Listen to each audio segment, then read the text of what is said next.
走进满是木料的厂房，师傅正忙着粉刷，涂抹的不是油漆，而是脏兮兮的颜料水。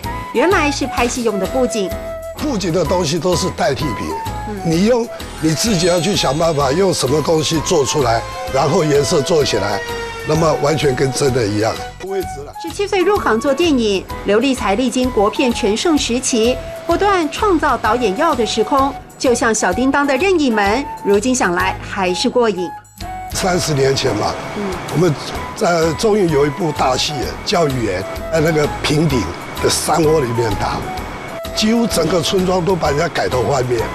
施工级的布景师面临国片不景气，英雄无用武之地，之后转做电视节目或展览会场的布景。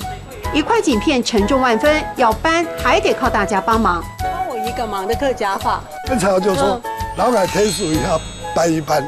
哦，老矮天数一下。哎。 40年的电影梦，刘师傅用大半生搭起的人生风景，希望还有续集。如果有朝一日电影又复活了，有电影要找我搭景，那我是精神马上就来。老矮天数一下，老矮天数一下。